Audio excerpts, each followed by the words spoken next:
안녕하세요, 김효석입니다. 하루 일책, 매일 한 권의 책을 읽어드립니다. 오늘 함께할 책은요, 스키너의 심리 상자 열기, 로렌 슬레이터즘, 조중열 옹겸입니다.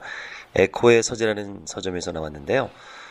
지난번에 홍대 북 페스티벌 가서 좀 저렴하게 샀어요. 이 책을 13,500원짜리 책인데, 이 에코의 서재의 빅히트 책이죠.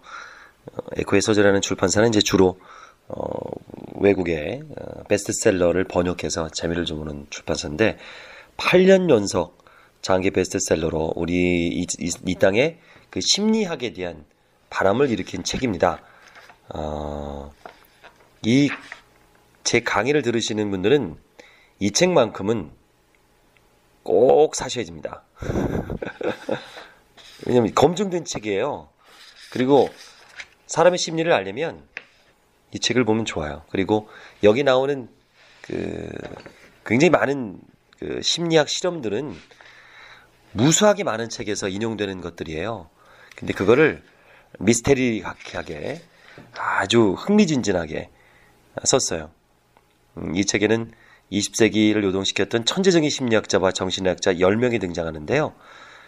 저자는요, 스키너의 상자 실험을 시작으로 해서 아주 혁신적이고 또 논쟁적이었던 심리 실험을 통해서 인간 본성에 대한 대담한 가설하고 이론을 한편의 미스터리 극처럼 추궁했습니다. 그러니까 본인이 소설 형식으로, 소설은 아니죠, 자기 체험담을 아주 드라마틱하게 썼어요.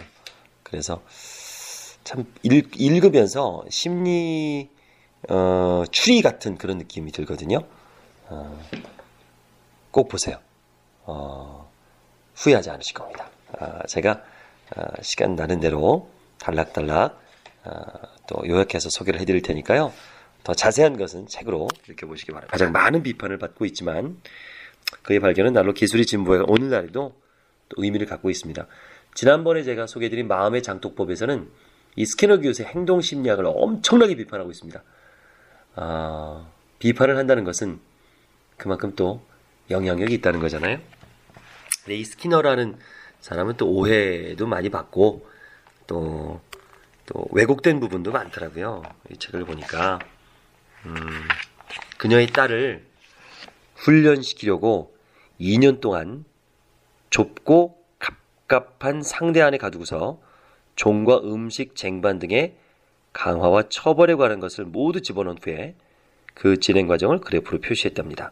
나중에 딸의 나이가 30살이 됐을 때 그녀는 정신 이상자가 돼서 아버지를 학대 혐의로 고소했는데 패소를 해서 몬테나주의 한 볼링장에서 권총 자살을 했다고 알려졌어요.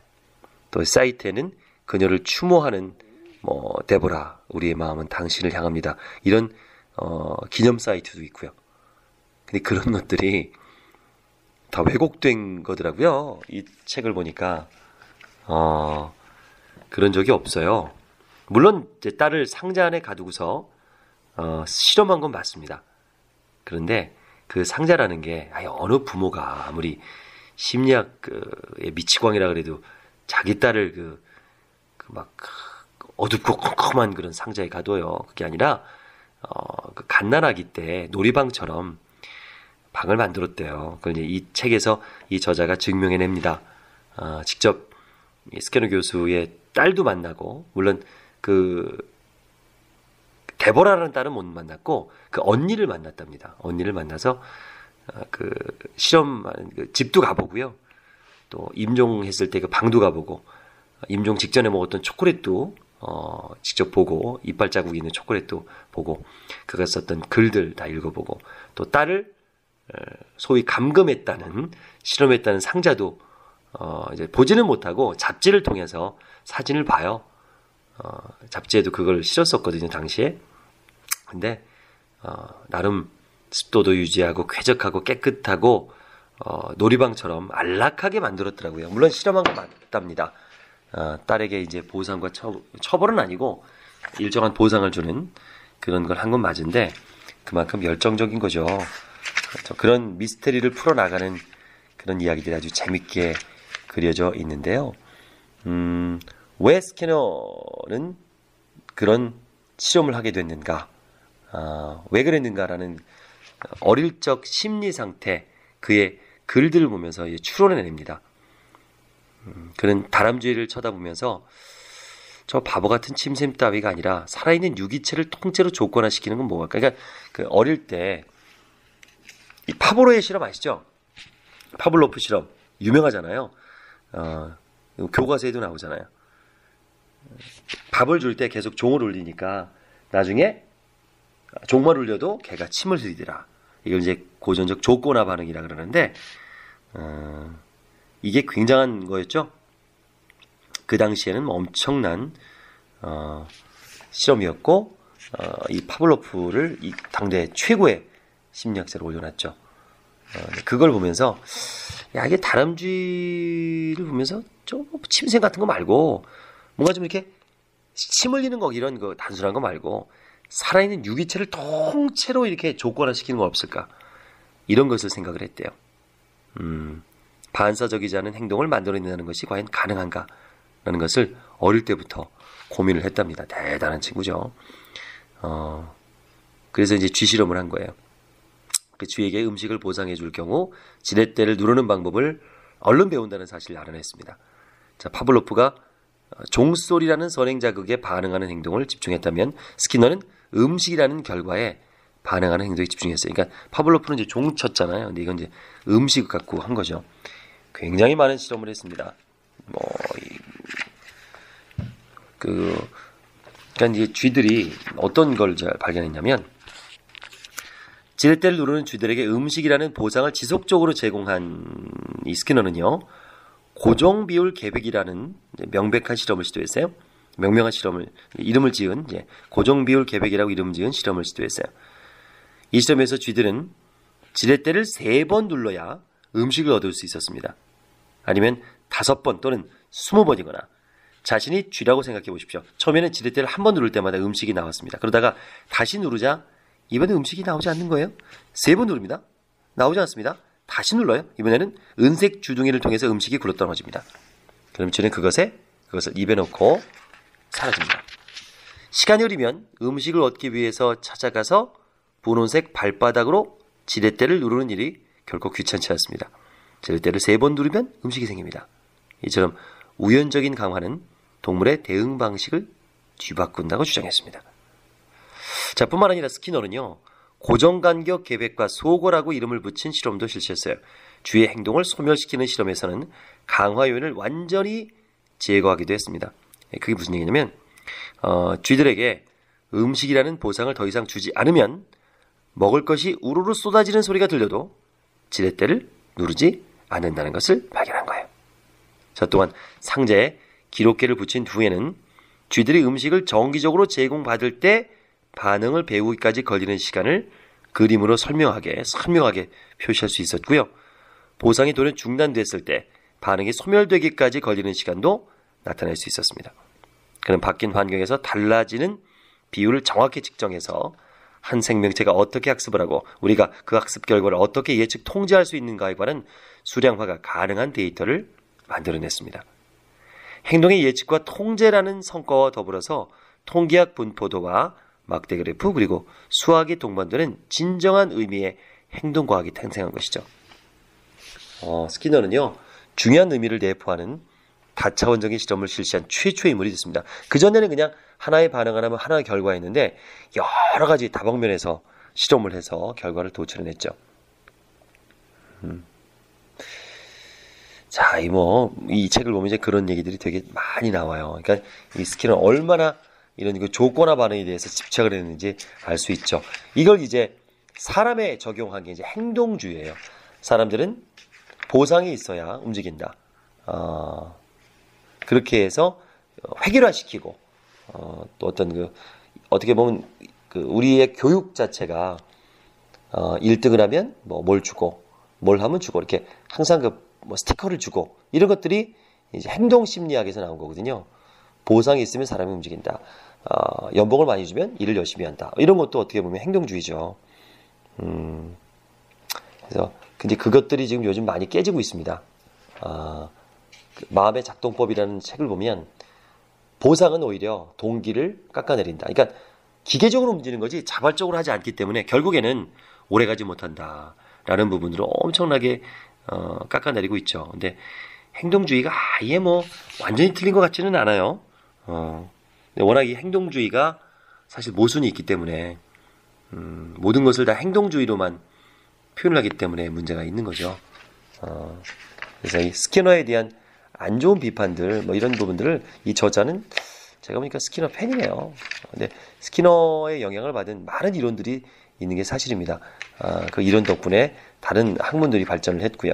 그래서 결국에는 이제 스키너에 대한 어떤 그 존경심 그런 쪽으로 글을 마치게 되는데요.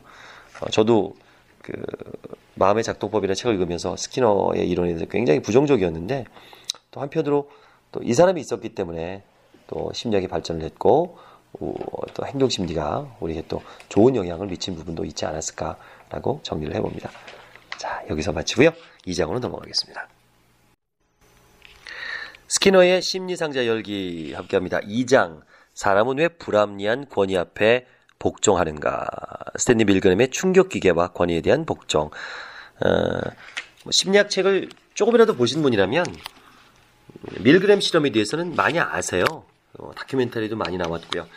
정말 유명한 실험이죠. 1961년에 27살에 예일대학의 심리학과 조교수 스탠리 밀그램은요, 권위에 대한 복종을 연구하고 싶었습니다. 나치의 대량 학살 시대가 끝나자 사람들은 독일의 나치 장교들이 어떻게 최고 사령관의 명령을 받아들여서 1200만 명의 사람들에게 총을 쏘고 가스를 마시게 하고 교수형에 처하고 고문을 가하여 죽게 만들었는지 이해하고자 했습니다. 당시에는 어린 시절 엄격한 게르만식 교육을 받고 자란 사람은 훗날 지시에 따라서 누구에게나 어떤 짓이든 가할 수 있다는 가설이 널리 받아들여지고 있었습니다. 그것이 당시에 유행한 권위주의적 성격과 연관성을 가지고 있었죠. 하지만 사회심리학자인 밀그램은 이런 설명으로는 충분하지 않다고 생각했어요. 그는 사람들이 파괴적인 복종에 굴복하는 이유가 성격보다는 어릴 때부터 교육을 받았고 복종했고 이런 성격보다는 그 상황에 있다고 믿었습니다. 대단히 설득력이 있는 상황이 생기면 아무리 이성적인 사람도 도덕적인 규칙을 무시하고 명령에 따라서 잔혹행위를 저지를 수 있다는 관점을 견지했죠. 그래서 역사상, 심리학 역사상 가장 끔찍하고 위대한 시점을 계획했습니다. 그게 바로 가짜 충격기계를 만드는 거예요. 이제 그에 대한 이야기가 아주 드라마틱하게 이 책에 소개가 됩니다. 어떤 거냐면 당시에 4달러 정도의 돈을 주고 실험에 참가한다는 전단지를 만들었어요. 기억에 관한 연구에 참여할 사람을 구함. 1960년에 4달러면 엄청난 돈이죠. 하루 정도만 뭐 몇 시간만 일하면 되는 돈이었으니까. 그래서 아주 다방면의 사람들이 여기에 참여를 합니다. 그래서 딱 가면 이제 2명이 있어요. 딱 먼저 가면 먼저 기다리는 사람이 있어요. 얼굴도 허옇고 이렇게 서글서글한 사람이 인사를 합니다. 아유, 저는 누굽니다. 이렇게 인사를 해요. 둘이 가위바위보를 합니다. 제비뽑기를, 아니 가위바위보, 하여튼 종이뽑기를 하는군요. 종이뽑기를 해서 이긴 사람은 이제 문제를 내고 진 사람은 답을 맞춰야 돼요. 이제 실험자가 이제 이기죠. 그리고 진 사람은 방 안으로 들어가서 전기 충격기에 이제 몸을 맡깁니다. 그래서 문제를 내서 틀리면 15V부터 올라가요. 15V, 30V, 45V 이런 15V씩 올라가서 마지막에는 450V까지 적혀 있습니다. 거기에는 위험, 극도의 충격이라고 적혀 있습니다. 근데 자꾸 문제를 틀려요. 자꾸 틀려요. 점점점 볼트수가 올라갑니다. 100V, 120V, 150V, 200V. 과연 사람들은 몇 명이나, 몇 퍼센트나 450V까지 갈까요? 라는 게 이 실험입니다. 뭐 답을 아시죠? 뭐 모르시는 분 말씀드릴게요. 이 강의를 듣고 계시는 당신은 450V까지 갈까요? 옆에서 실험자가 계속 시킵니다. 자, 올리세요. 틀렸습니다. 자, 볼트를 올리세요. 250V, 자, 275V 이런 식으로 올릴 때 과연 올라갈까요? 저쪽에 방 건너편에 있는 사람은 볼트를 올릴 때마다 막 고함을 지르고 막 신음소리를 내면서 너무 괴로워합니다. 난 심장병이 있어요. 나 이러다 죽을 줄 몰라요. 근데 실험자는 이렇게 얘기합니다. 치명적인 손상은 없습니다. 이런 식으로 얘기를 계속합니다. 아주 여기 이제 원고를 보니까 뭐라 그러던가 여기 할게요. 치명적인 손상은 없습니다. 계속 그럼 어디 있지? 여기 그 실험자가 얘기하는 게 있는데 영구적인 조직의 손상은 없을 것입니다. 계속 얘기해요. 영구적인 조직 손상은 없을 것입니다. 세상에 그러면 일시적인 손상은요? 실험은 계속돼야 됩니다. 이렇게 실험자가 계속 강요를 하는 거야. 흰색 가운을 입고 이 사람은 의사일까? 물어봐도 대답을 안 해요. 자기가 의사라고 대답 안 합니다. 계속 시켜요. 계속 올립니다. 몇 퍼센트요? 무려 65%가 450V까지 올라갑니다. 여기서 어떻게 생각하십니까? 그리고 끝난 다음에 이제 인터뷰를 해요. 이거는 가짜다. 진짜는 아니다. 권위적인 복종에 대한 실험이었다. 이런 얘기를 해요. 그리고 지속적으로 이 복종자와 피복종자를 몇 년에 걸쳐서 조사를 합니다. 과연 복종한 사람들은 특별한 성격적 이유가 있을까? 또 복종 안 한 사람들은 또 어릴 적 특별한 교육을 받았을까? 굉장히 많은 실험을 하는데 결국에는 특별한 게 없어요. 특별한 게 없어요. 그래서 이 실험이 나중에 문제가 좀 많이 됩니다. 실험에 참가한 사람들이 그 상황이 속았을 때는 진짜라고 믿잖아요. 그럴 때 스트레스를 받고 충격을 받고 거기에 대한 심리적인 손상을 입었을 것이다. 이건 비도덕적이다. 거짓말한 거 아니냐 실험을. 그래서 당시에는 이 밀그램의 이 실험이 센세이션을 일으키고 굉장히 많은 사람들이 주목을 받은 반면에 종신 교수가 되지 못하는 비도덕적이다. 비도덕적이다. 뭐 이렇게 얘기를 해서 굉장히 고생을 많이 합니다. 이 밀그램 교수가 이 실험 때문에 불이익을 오히려 더 많이 받습니다. 많이 받습니다. 그러니까 지금 심리가 아니라 그 상황이 사람을 변화시킨다라는 것을 이제 증명해낸 거죠. 밀그램은 이제 앨름과 함께 피실험자들을 개별적으로 계속 측정을 했어요. 한두 편의 논문을 더 썼습니다. 그가 작업을 진행하게 된 것은 상황만이 모든 것을 설명하지 못함을 깨달았기 때문입니다. 만일 상황이 모든 사람을 복종하게 했다면 모두 그 상황을 받아들일 수밖에 없었다면 피실험자 전원이 복종을 했어야 되는데 하지만 복종을 한 사람은 전체 65%밖에 되지 않았고요. 35%의 사람들은 실험자와 그 상황을 거부했어요. 그 이유는 무엇일까요? 그것은 사회심리학자가 대답할 수 있는 질문이 아니었어요. 여러 가지 질문을 했는데 실험을 했는데 결론을 내지 못했습니다. 앨름 교수가 이렇게 얘기를 했대요. 우리는 순종적이거나 반항적인 사람들의 고정적인 성격 특성을 발견하지 못했습니다. 그래서 이 책을 쓴 교수는요. 밀그램의 실험에 참가한 피실험자들을 만나볼 수 있냐고 물었더니 앨름 교수는 그랬대요. 자료는 2075년까지 공개되지 않습니다. 다 죽은 다음에. 그래서 근데 또 이 누굽니까? 이 작가가 찾아냅니다. 반항한 사람을 찾아내요. 인터뷰합니다. 왜 실험을 거부하게 됐습니까? 물었더니 기대는 그랬어요. 도덕적으로 저는 깊은 내면에서는 언제나 윤리적인 위험 같은 것이 존재했습니다. 나의 이웃을 나의 자신을 사랑 이런 도덕적인 이유인 줄 알았더니 이 사람이 심장병이 있었대요. 그러니까 더 실험을 진행하면 내가 심장이 터질 줄 알 것 같았대요. 결국에는 자신의 심장 때문에 자신의 심장을 걱정한 거지 상대방을 걱정한 것이 아니었다. 굉장히 실망을 하죠. 그 중에 또 찾다가 또 다른 피실험자를 만나요. 이 사람은요,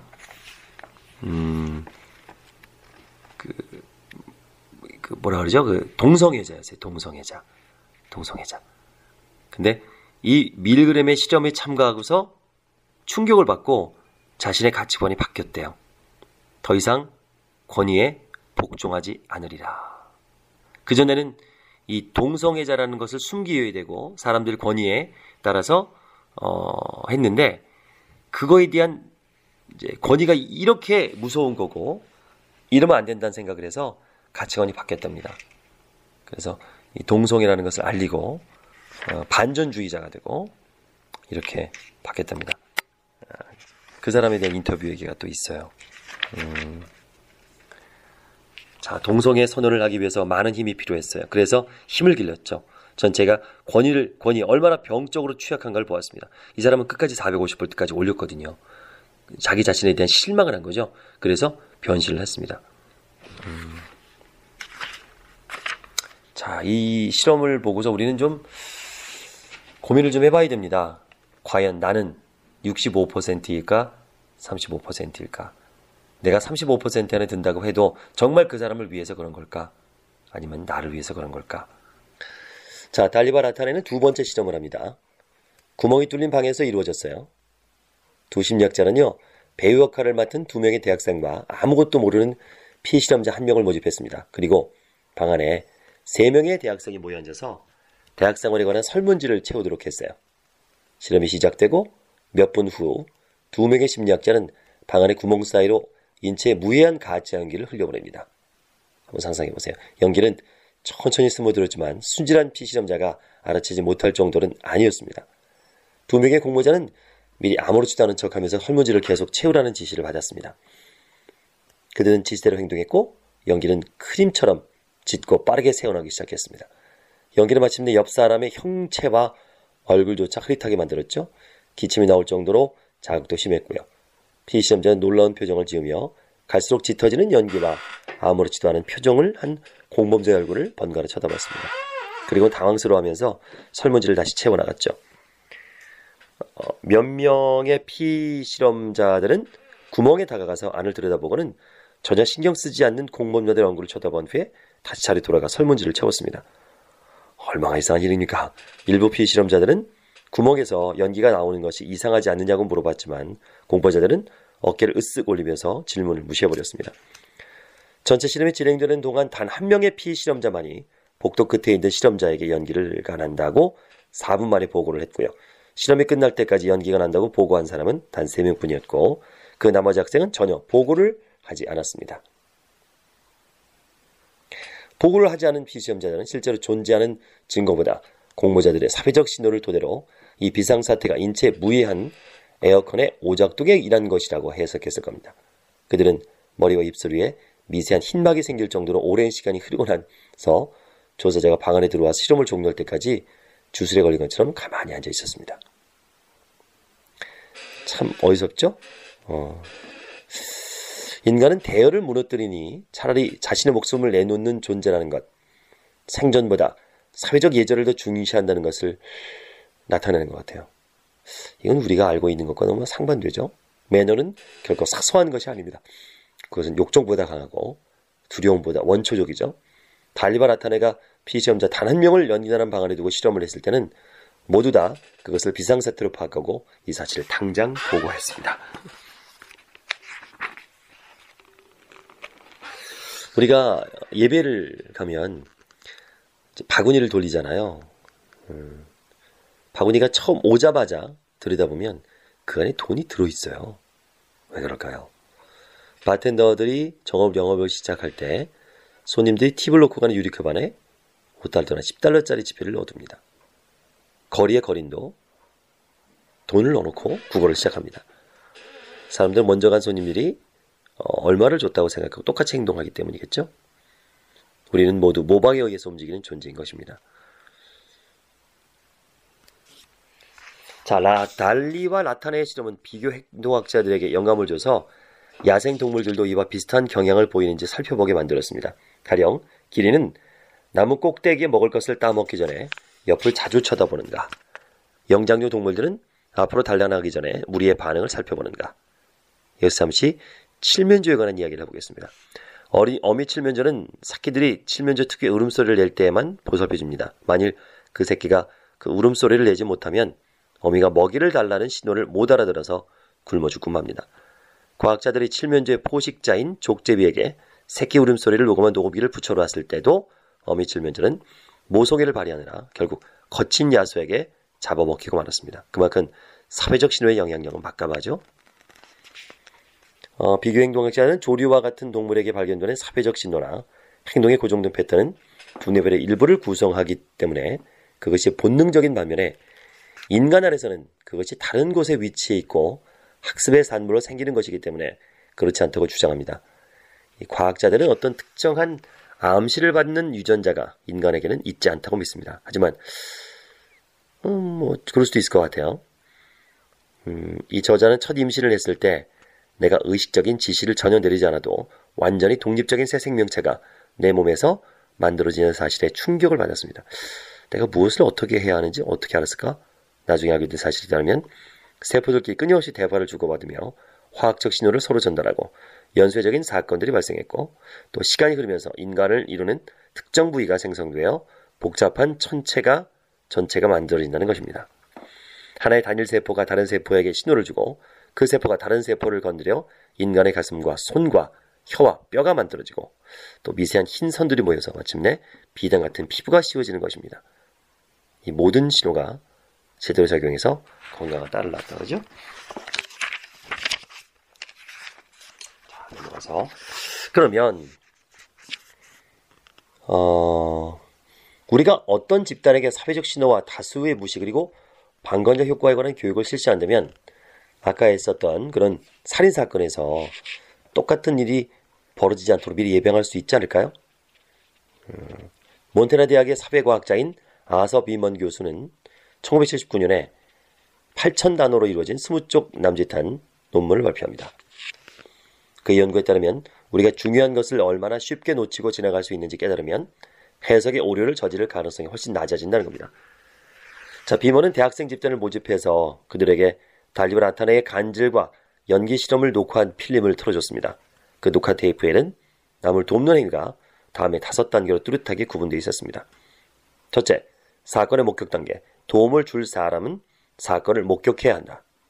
두 번째, 도움인식 단계. 도움을 줄 사람들은 그 사건에 도움이 필요하다고 해석해야 된다.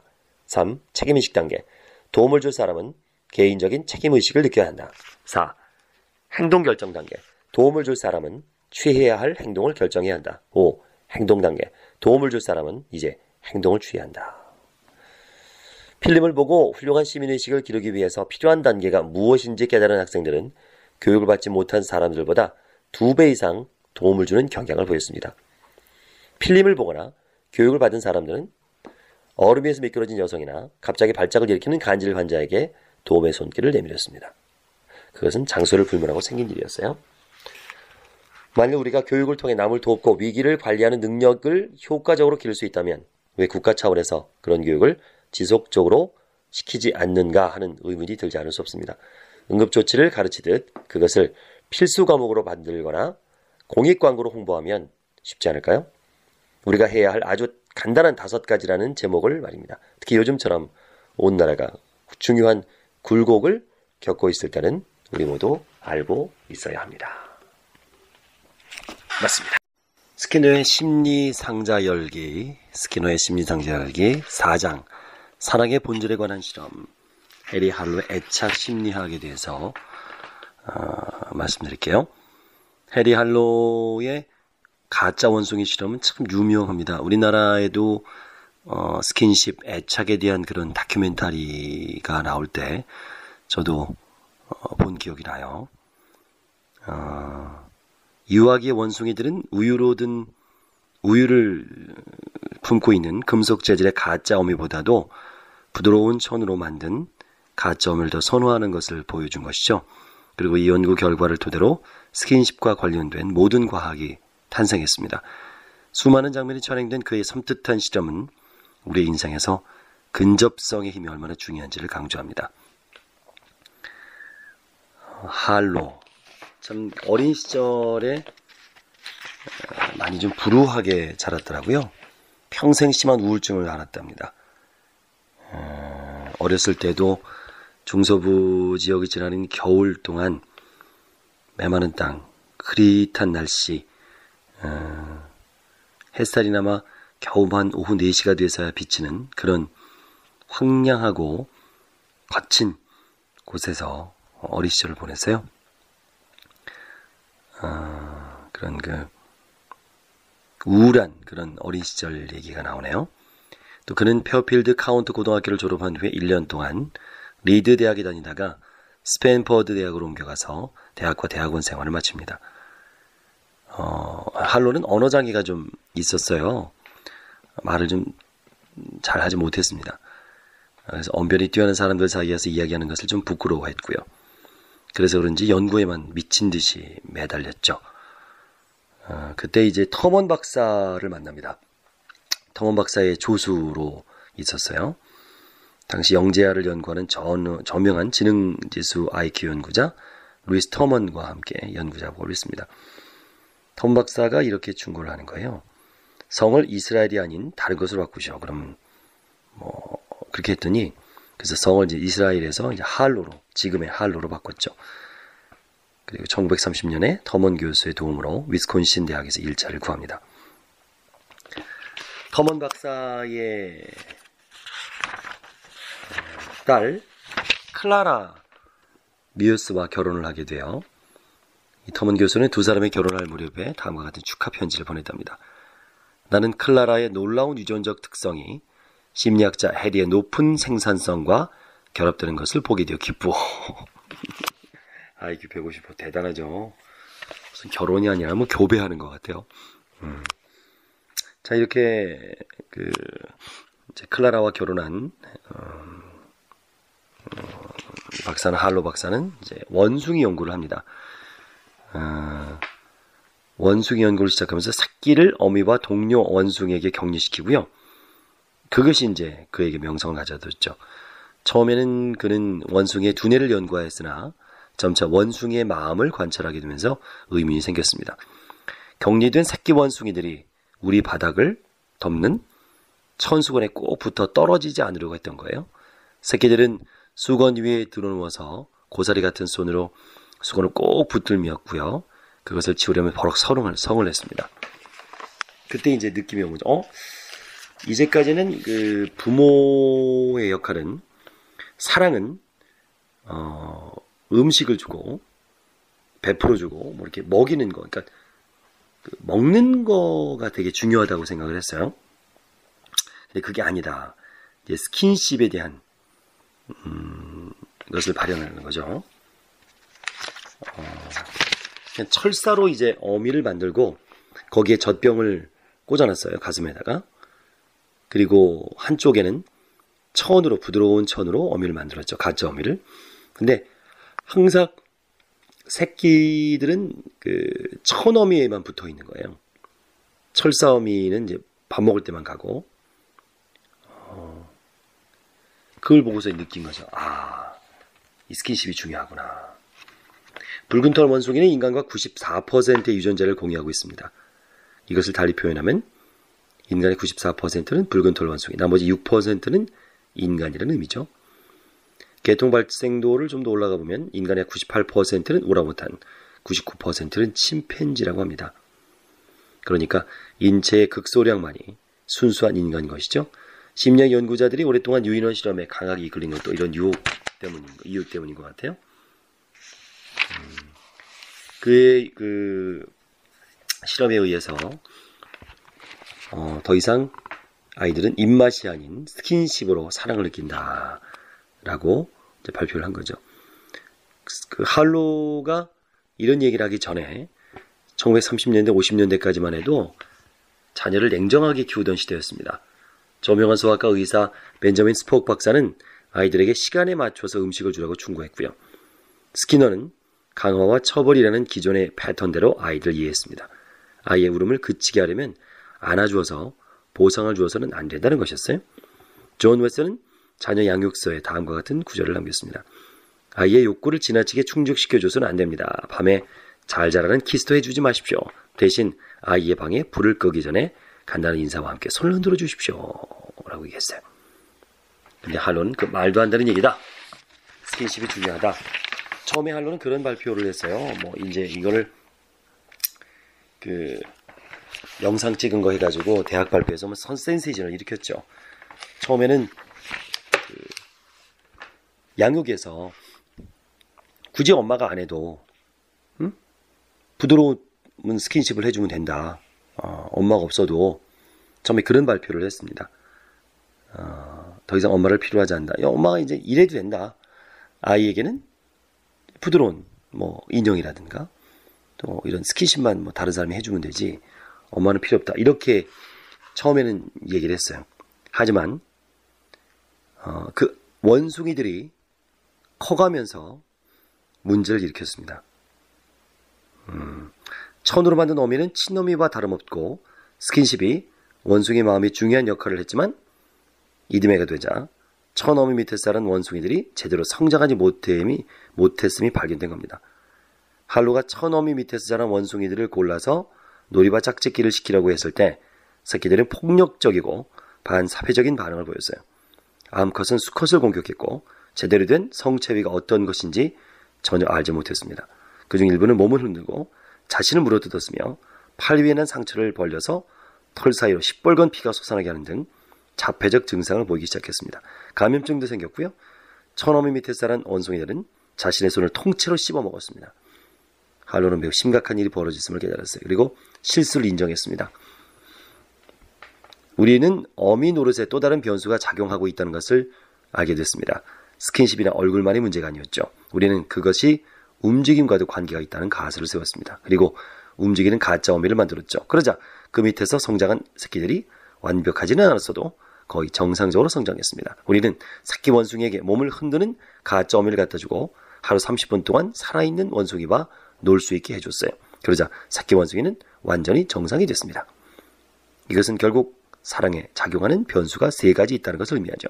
스킨십, 움직임, 그리고 놀이요. 우리가 이 3가지를 모두 제공할 수 있다면 영장력에 필요한 모든 조건을 충족시킬 수 있습니다. 글쎄요, 이건 아닌 것 같은데 30분만 놀아주면 어미 역할을 한다. 그런 주장이죠. 근데 그 이후에도 사실 이런 이론에 계속 문제점이 제기됩니다. 하지만 할로의 연구가 육아용품에 활용되기 시작을 하고요. 저명한 소아과 의사 윌리엄 시어스가 자녀들을 키울 때 애착을 강조하고 부모들로 하여금 언제나 아이와 가까이 지내게 하고 함께 잠을 자라고 주장한 것도 모두 할로가 만들어낸 산물이었습니다. 고아원이나 사회봉사기관, 출산업계 모두 할로의 연구 성과를 바탕으로 중요한 정책들을 바꿔나갔죠.